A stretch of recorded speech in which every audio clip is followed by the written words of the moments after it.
Hola mis hermanos, muy buenos días a todos. Por fin, en esta clase llegamos al punto al cual todos los pactos, promesas y tipos anteriores han estado apuntando. Ese último pacto es el gran pacto que provee la culminación y cumplimiento de los pactos anteriores. Todos los pactos anteriores apuntaban, en alguna manera, quizás a través de promesas acompañando ese pacto o tipología dentro del pacto, etcétera. Todo apuntaba a este pacto. Esta es la culminación gloriosa del desarrollo de este tema del pacto en la Biblia y también provee el último encabezado para la manera en que la Biblia estructura nuestra historia central. Como nuestra historia central dice, a través de promesas y pactos centrados en y redención por un representante nombrado por él, el Mesías. Entonces, si se acuerdan de esa frase pequeña en nuestra historia, es aquí donde encontramos cómo Dios hace eso. Vemos ya las promesas y pactos anteriores, pero ahora vemos esa obra de redención y ese último pacto que el Mesías mismo establece. El nuevo pacto se centra en y es establecido por Cristo, quien es el Mesías. Y todos los pactos anteriores apuntaban al Cristo de este pacto. La mejor manera de resumir la teología pactual bautista es con una frase de nuestra confesión de fe en que dice: este pacto de gracia se revela en el Evangelio. En primer lugar, a Adán en la promesa de salvación a través de la simiente de la mujer, y luego mediante pasos adicionales hasta completarse su plena revelación en el Nuevo Testamento.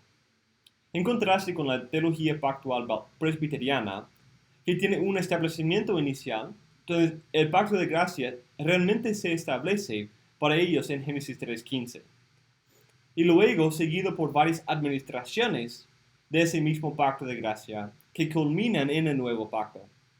La teología pactual bautista ve una revelación inicial. Esa es la palabra clave. Una revelación, no establecimiento, sino una revelación del pacto de gracia en la promesa dada a Adán y luego progresivamente revelado en los pactos posteriores y culminando en el cumplimiento del mismo en la obra de Cristo.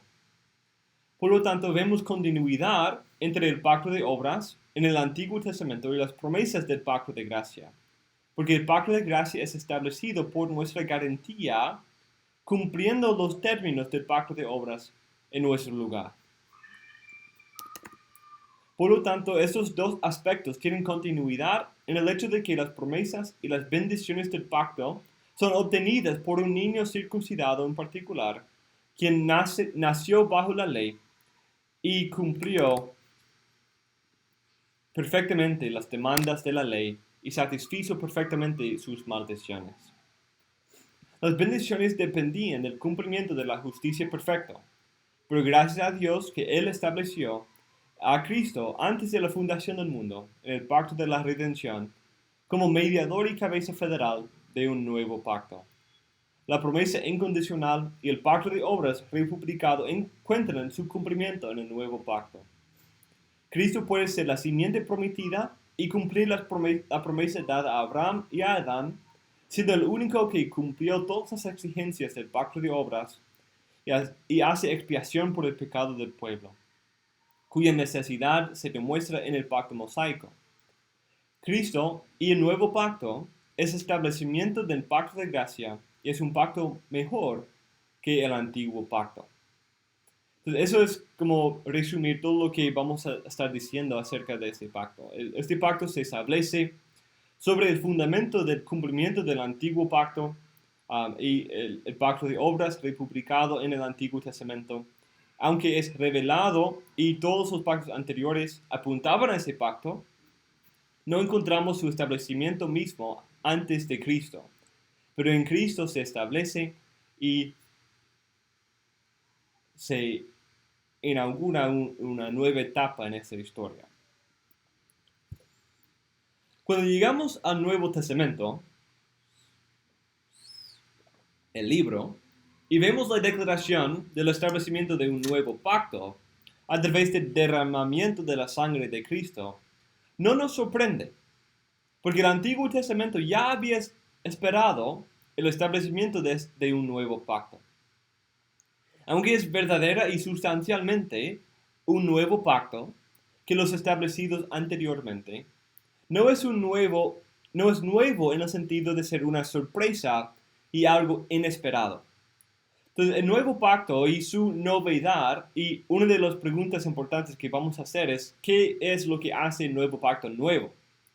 No es nuevo en el sentido de ser una sorpresa. No es que de la nada Dios envía un nuevo pacto. No es nuevo en ese sentido.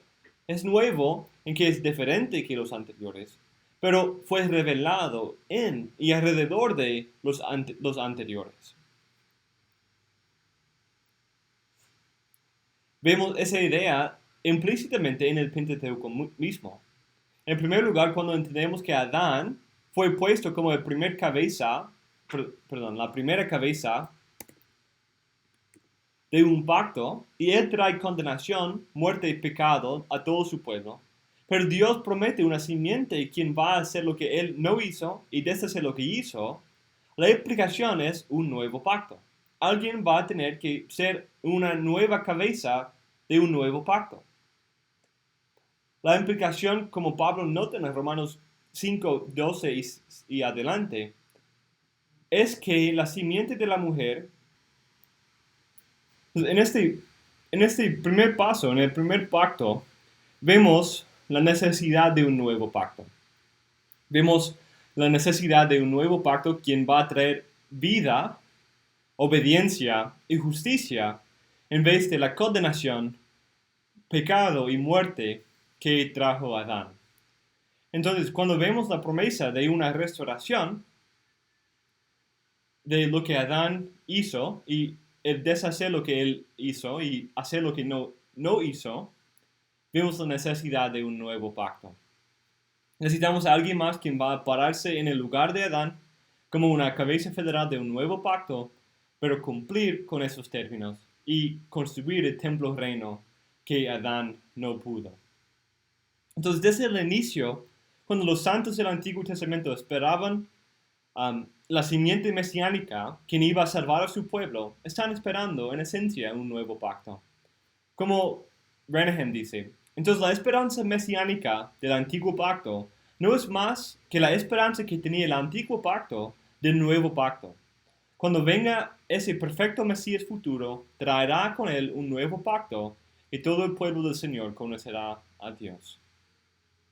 En segundo lugar, en el Pentateuco, vemos la naturaleza tipológica del antiguo pacto que revela que no es el pacto esperado. Entonces vemos la necesidad de un nuevo pacto en Adán y vemos que el antiguo pacto se presenta como un cumplimiento tipológico de ese pacto. No es el pacto esperado, sino un cumplimiento tipológico. Aunque apunta y sirve al nuevo pacto, se identifica como un tipo de ese y no el pacto esperado mismo. Aunque aquí los presbiterianos dirían que son de la misma sustancia, es decir, algunos presbiterianos, la distinción entre tipo y antitipo nos indica que el tipo no pudo lograr el antitipo a través de la tipología, sino tuvo que esperar la venida del antitipo en un nuevo pacto. Por ejemplo, una parte importante del antiguo pacto era la circuncisión, pero esa circuncisión era solamente externa. El pueblo nunca recibió el corazón necesario para cumplir la ley de Dios, como Dios mismo dice, «Oh, si ellos tuvieran tal corazón que me temieran, y guardaran siempre todos mis mandamientos, para que les fuera bien a ellos y a sus hijos para siempre». De hecho, esa idea es un tema importante en el libro de Deuteronomio. También desde Éxodo hasta Deuteronomio, el hecho de la pecaminosidad de Israel nos confronta en cada página.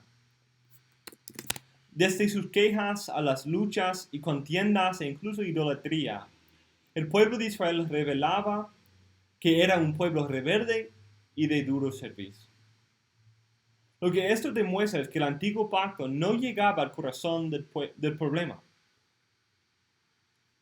El antiguo pacto no llegaba al corazón del problema.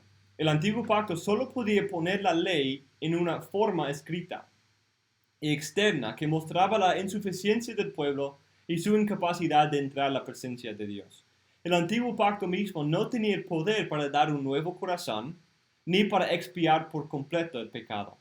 El antiguo pacto solo proveía una expiación parcial y temporal, que tenía que repetirse año tras año, y solo podía otorgar una ley externa que mandaba, pero no una ley interna que fortalecía y daba poder para cumplir.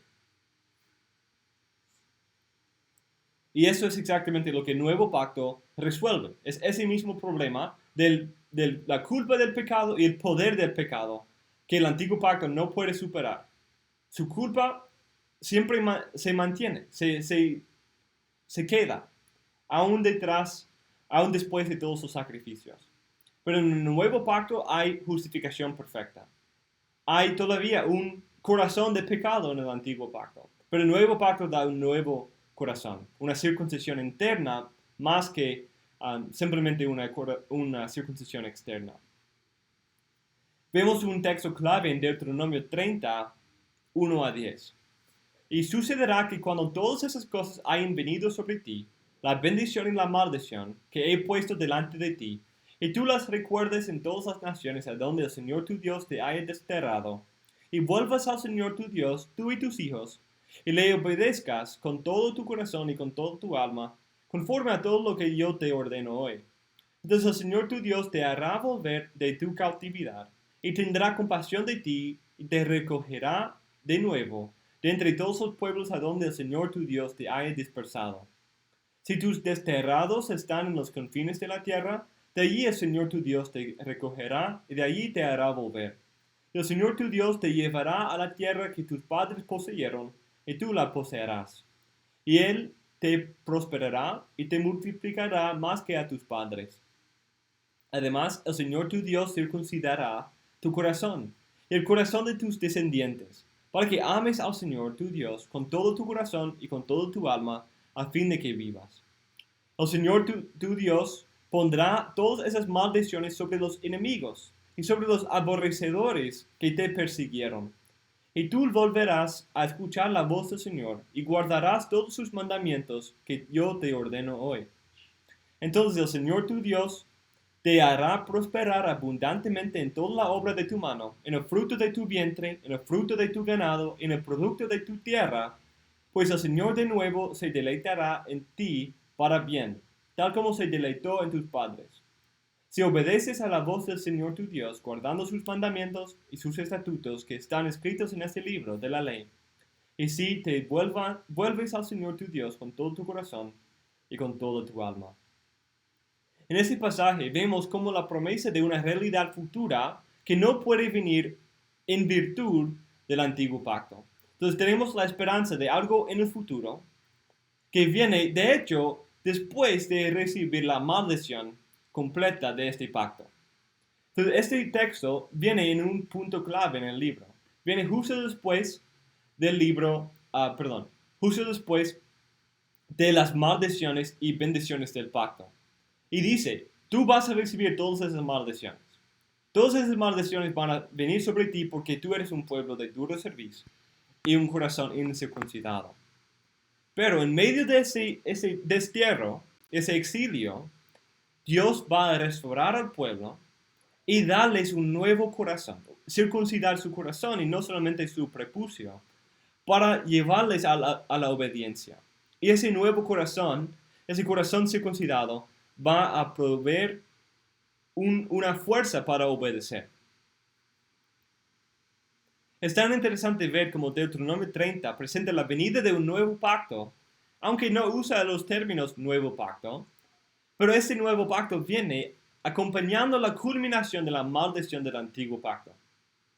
En ese texto vemos como el tipo es insuficiente porque la naturaleza tipológica del antiguo pacto solo puede dar circuncisión externa, con sus beneficios externos. Pero Dios promete hacer algo nuevo en el futuro, que va a dar un nuevo corazón, con obediencia fluyendo del mismo. Entonces vemos en dos sentidos. Vemos como Adán y su fracaso hace necesario un nuevo pacto. También vemos como el antiguo pacto mismo esperaba un nuevo pacto debido a su naturaleza tipológica y que no podía lograr el cambio del corazón y tratar perfectamente con el problema del pecado. Y también Moisés mismo se presenta como según hay la necesidad de un segundo Moisés. Pero esa promesa viene no solamente en el sentido de un nuevo profeta, sino también en un nuevo mediador de pacto. Porque es en el contexto en que el pueblo pide a Moisés que él sea el mediador entre ellos y Dios en el establecimiento del pacto. Viene en el contexto de lo que pasó en Éxodo 20, cuando ellos no quisieron entrar a la presencia de Dios y pidieron a Moisés que él entrara en su lugar para poder presentarse delante de Dios por ellos. Entonces, ese evento provee el patrón que Dios va a cumplir en levantar a un nuevo profeta como Moisés. Un nuevo Moisés quien va a actuar como un nuevo mediador de pacto. Un nuevo mediador de un nuevo pacto. Y yo creo que es quizás esto al cual textos como Hebreos 9 o Hebreos 8 se refiere y tiene esto en cuenta cuando dice que Cristo es un mediador de un mejor pacto. Entonces, como Moisés fue establecido como un mediador del antiguo pacto, la implicación es que el Mesías, el segundo Moisés, va a ser el mediador de un nuevo pacto. En esos puntos vemos como la idea de nuevo pacto tiene su inicio en el Pentateuco mismo. Y es en el Pentateuco donde encontramos el establecimiento del antiguo pacto. Entonces noten la importancia de esa realidad. En el antiguo pacto, y el relato histórico de ese antiguo pacto, vemos la esperanza del nuevo pacto. Porque el antiguo pacto está lleno de la esperanza del nuevo pacto. El antiguo pacto entiende su propia insuficiencia y postula y espera la venida del nuevo pacto.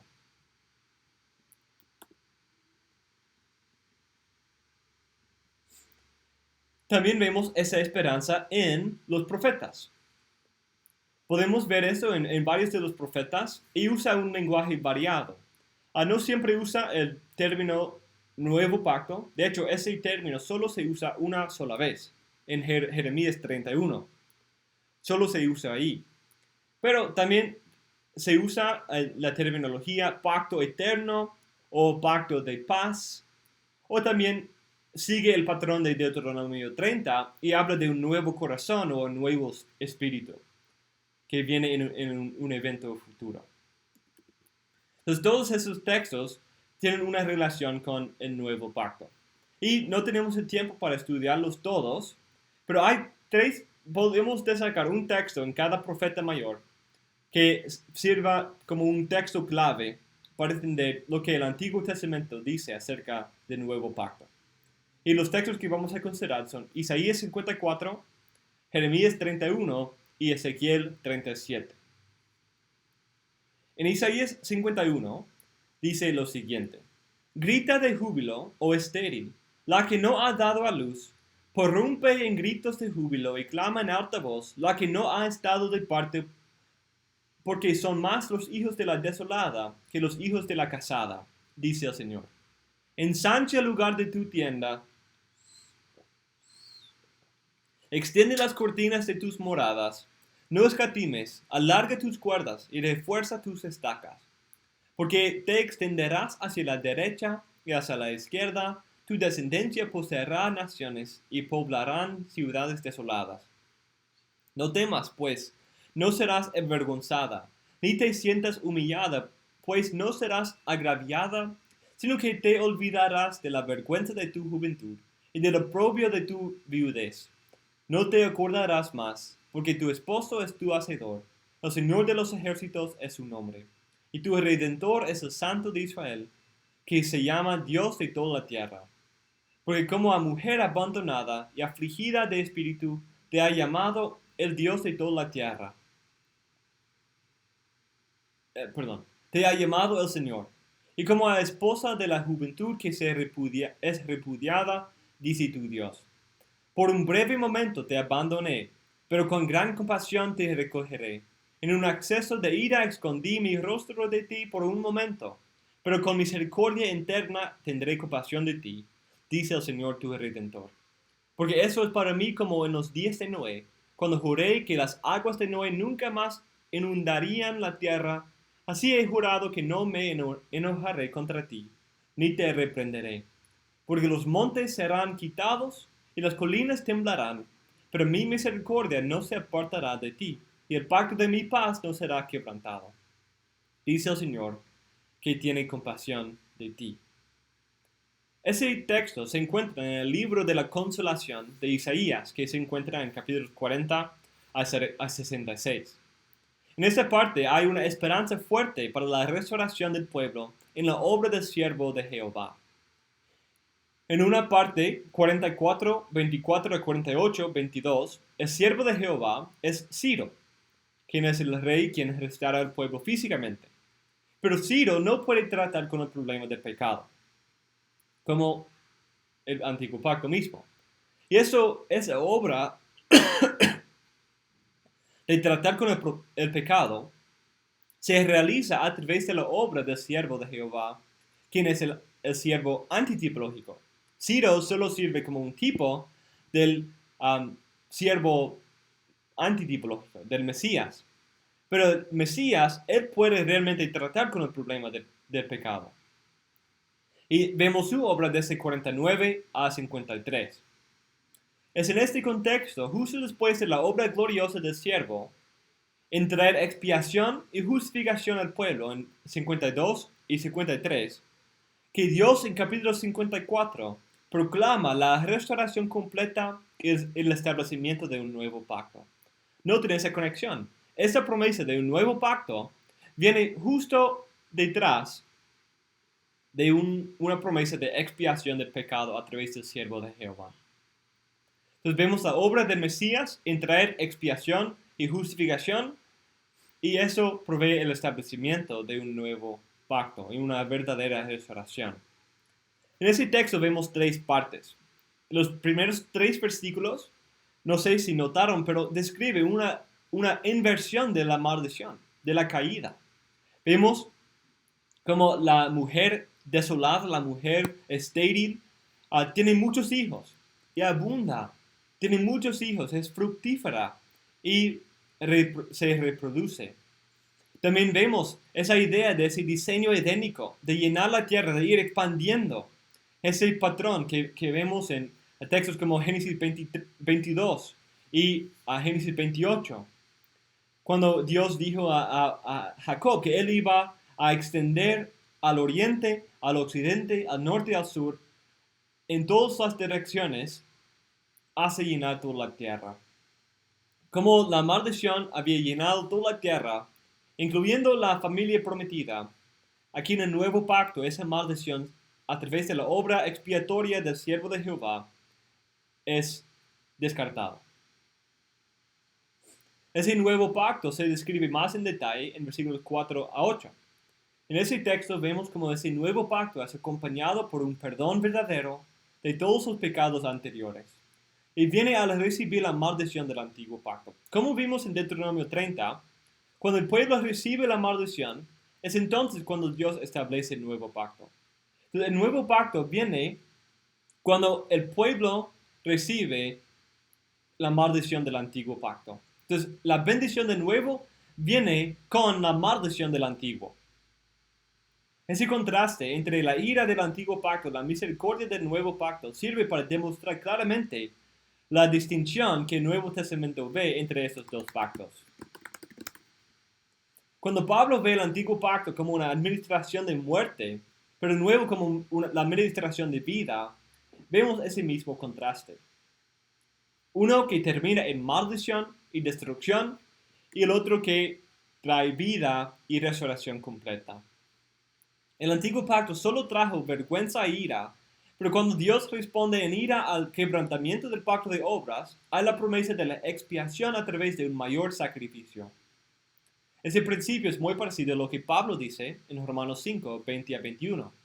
La ley se introdujo para que abundara la transgresión, pero donde el pecado abundó, sobreabundó la gracia.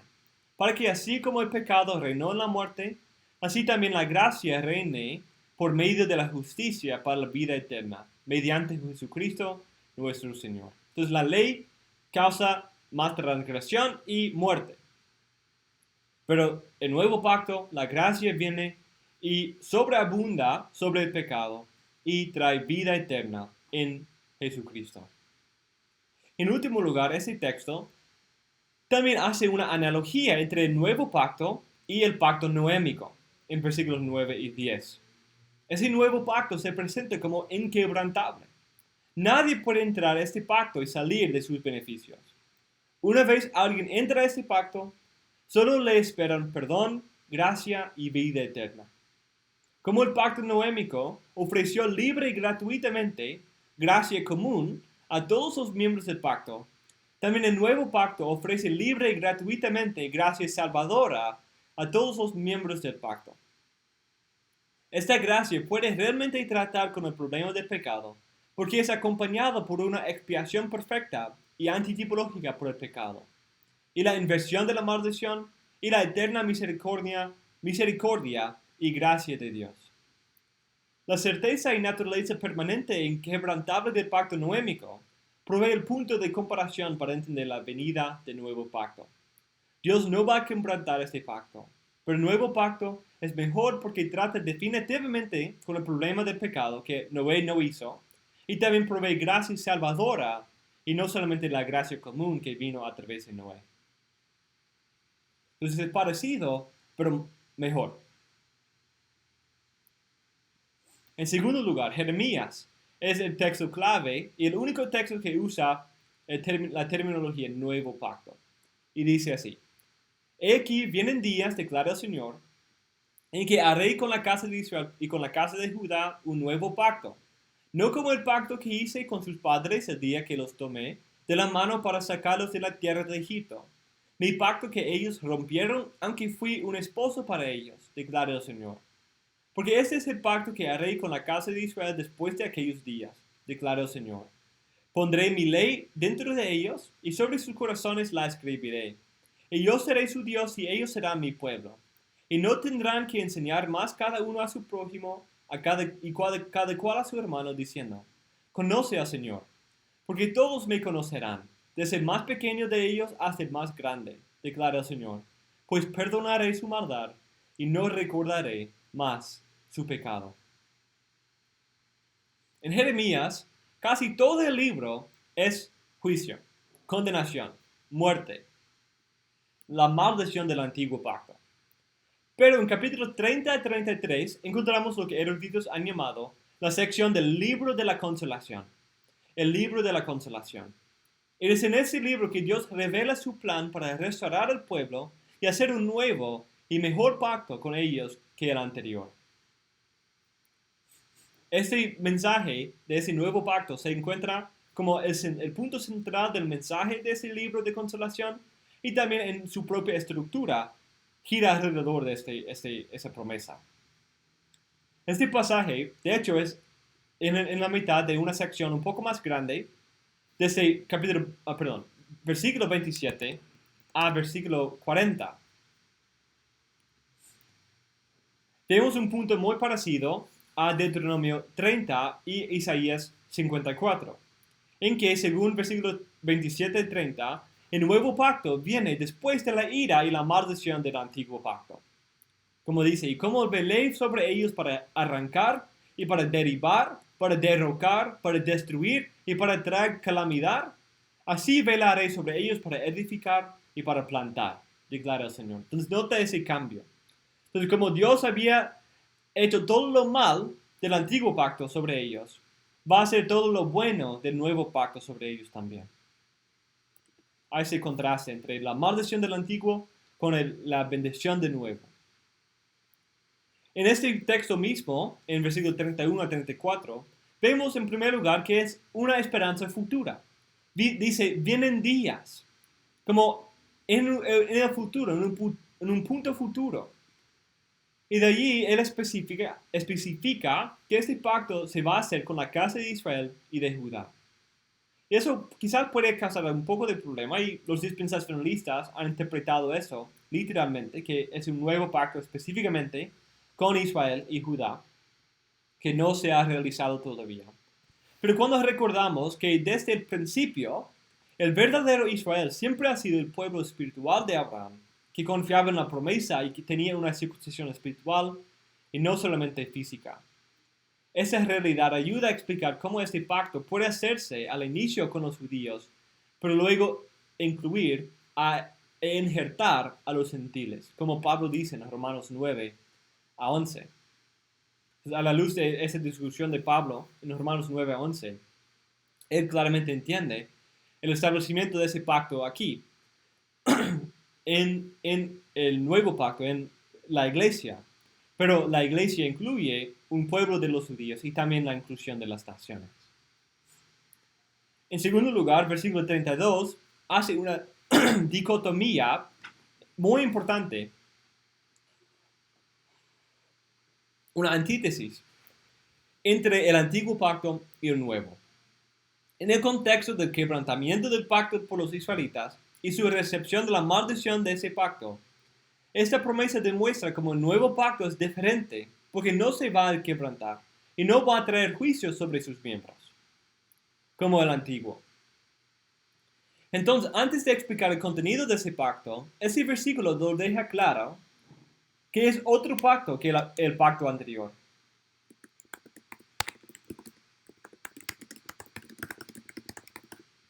Y el entendimiento natural es que esta diferencia es más que solamente en su administración externa, sino también incluye la sustancia misma. Versículo 33 a 34, de ahí incluye el contenido de ese pacto y los beneficios que ofrece.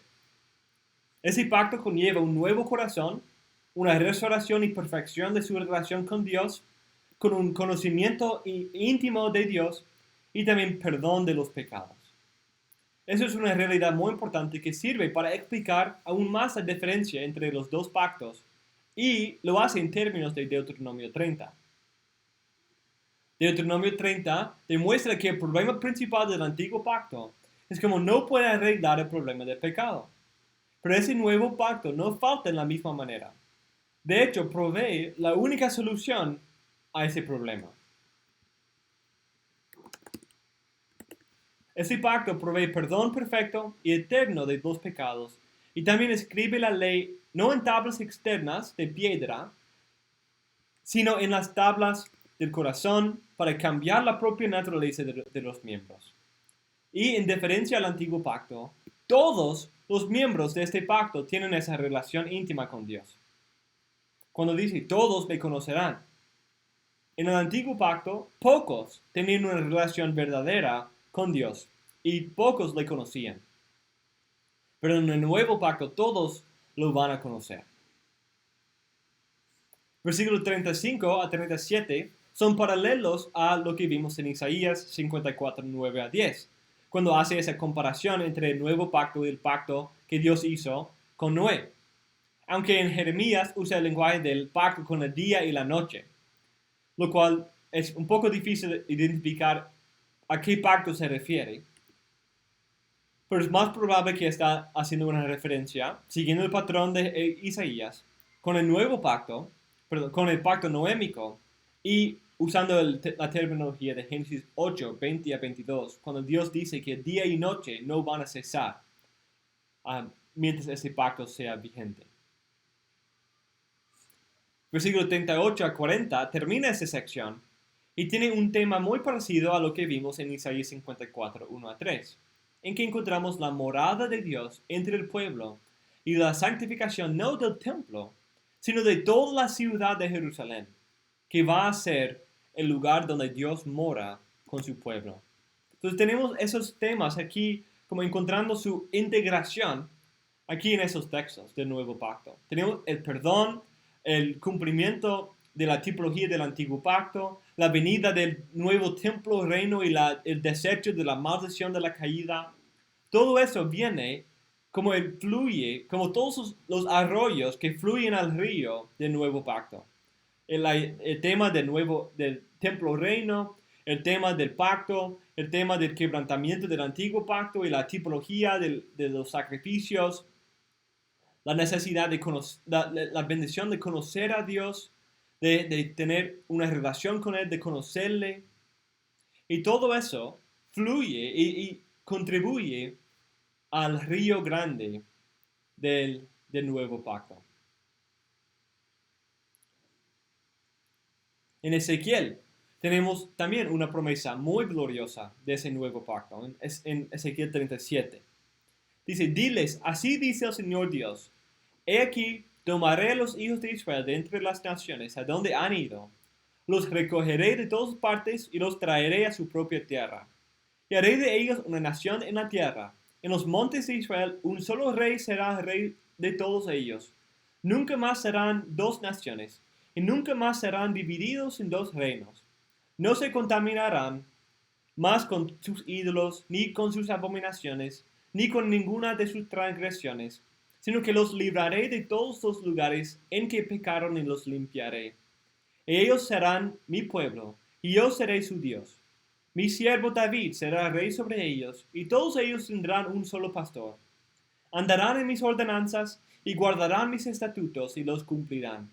Y habitarán en una tierra que di a mi siervo Jacob, en la cual habitaron vuestros padres. En ella habitarán ellos y a sus hijos, y los hijos de sus hijos para siempre. Y mi siervo David será su príncipe para siempre.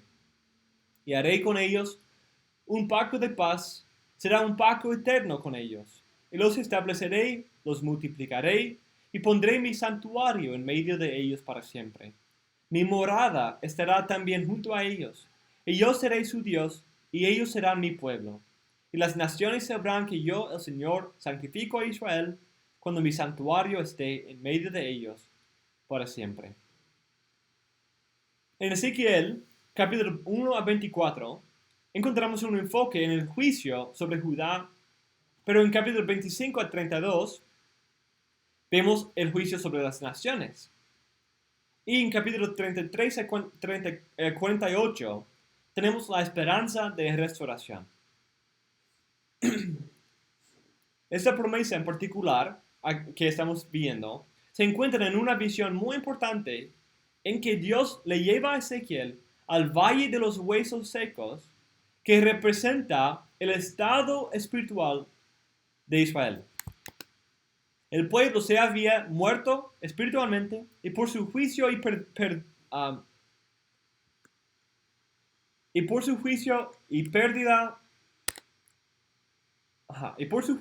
ha perdido toda esperanza de restauración por la ira de Dios que recibía.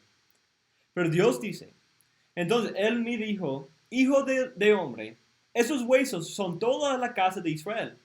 He aquí ellos dicen, nuestros huesos se han secado y nuestra esperanza ha perecido. Estamos completamente destruidos. Por tanto, profetiza y diles, así dice el Señor Dios, he aquí abriré vuestros sepulcros y os haré subir de vuestros sepulcros, pueblo mío, y os llevaré a la tierra de Israel. Y sabréis que yo soy el Señor, cuando abra vuestros sepulcros y os hago subir de vuestros sepulcros, pueblo mío.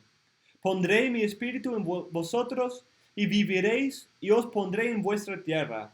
Entonces sabréis que yo, el Señor, he hablado y lo he hecho, declara el Señor. Entonces, al describir la restauración del pueblo como una resurrección, Dios de allí revela su plan para establecer un nuevo pacto, un pacto eterno y un pacto de paz. En ese texto, especialmente versículos 21 a 25, encontramos una unión íntima del cumplimiento de los varios pactos del Antiguo Testamento. ¿Notaron eso? Que tenemos el lenguaje de todos los pactos anteriores, aquí encontrando su fin en el nuevo pacto. Tenemos la maldición del antiguo pacto, culminándose en la restauración de la nación y el reino en la tierra, en que ellos serán mi pueblo y yo seré su Dios. Ese es el lenguaje que vino desde Abraham y desde Moisés. Ahora ese nuevo pacto usa ese mismo lenguaje.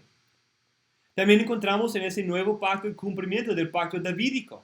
en que dice, mi siervo David será rey sobre ellos, y todos ellos tendrán un solo pastor, andarán en mis ordenanzas, y guardarán mis estatutos, y los cumplirán. Ese rey de David trae un nuevo corazón, con el cual este pueblo resucitado va a servir a Dios y obedecer su ley como nunca.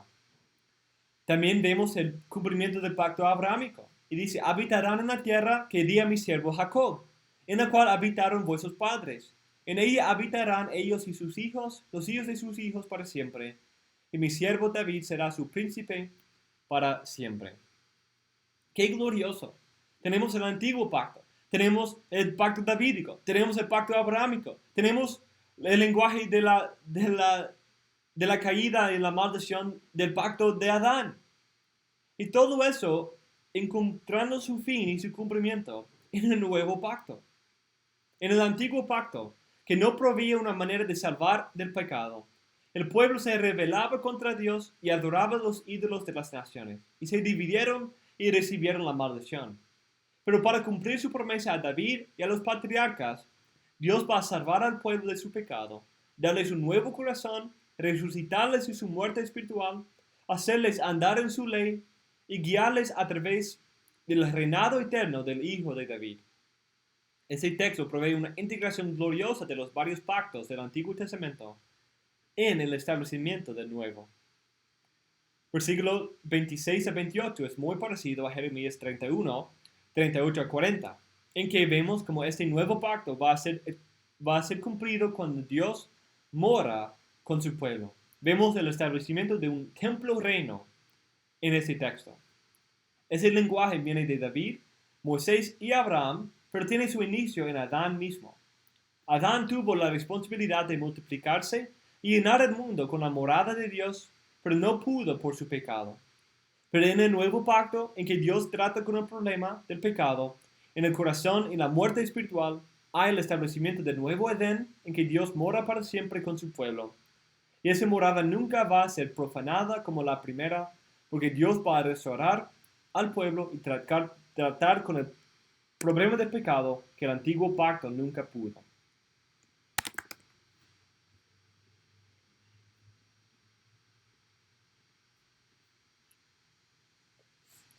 Entonces, antes de cerrar esta clase, solo quiero destacar una idea importante. Ya hemos visto en esa primera sección que el nuevo pacto no es nuevo en el sentido de ser algo inesperado. Porque claramente vemos muchas profecías y muchos tipos y ideas que apunten a ese nuevo pacto. Pero tampoco es nuevo en dar nuevos beneficios, en que sus beneficios no eran accesibles, o por lo menos algunos de ellos no eran accesibles bajo el antiguo pacto. Entonces, el nuevo pacto ofrece sus beneficios también retrospectivamente. Es decir, hay personas antes del establecimiento del nuevo pacto que reciben sus beneficios. La salvación siempre ha venido a través de la obra de Cristo, aún antes de su cumplimiento. Aún antes de su realización, Cristo estaba otorgando beneficios a su pueblo. Y todos los santos que fueron salvos bajo el antiguo pacto fueron salvos no en virtud del antiguo pacto, sino en virtud del nuevo pacto, en virtud de su esperanza en el nuevo pacto. Ellos vieron las promesas, vieron los tipos, y ellos confiaron en el nuevo pacto. Entonces, esos beneficios vienen desde el principio. Eva y Adán pudieron ser salvos a través de esa promesa. Aunque ellos trajeron toda la muerte del pacto de obras, ellos mismos pudieron tener acceso a los beneficios del nuevo pacto a través de fe en la promesa.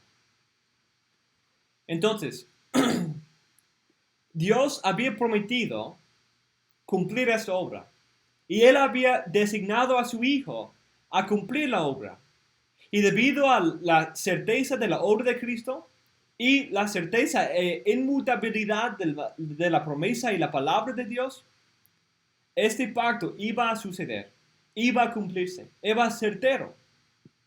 Era completamente certero y no había lugar de duda para el cumplimiento de ese pacto. Y por esa razón Dios tenía toda la libertad de otorgar beneficios de perdón, vida eterna, justificación por la fe antes de su cumplimiento.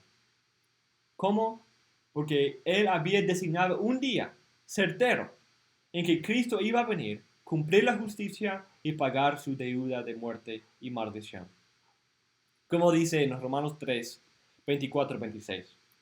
Siendo justificados gratuitamente por su gracia, por medio de la redención que es en Cristo Jesús, a quien Dios exhibió públicamente como propiciación por su sangre a través de la fe, como demostración de su justicia, porque en su tolerancia Dios pasó por alto los pecados cometidos anteriormente, para demostrar en ese tiempo su justicia, a fin de que Él sea justo y sea Él que justifica al que tiene fe en Jesús.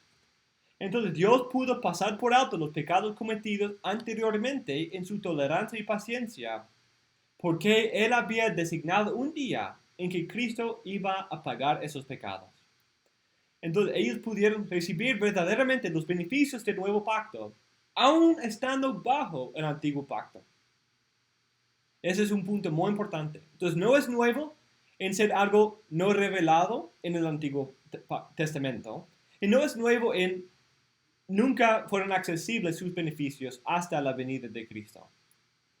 Pero sí es nuevo y vamos a considerar más su novedad en una clase futura. Entonces, mis hermanos, con eso cerramos nuestra primera clase sobre la revelación del nuevo pacto en el Antiguo Testamento.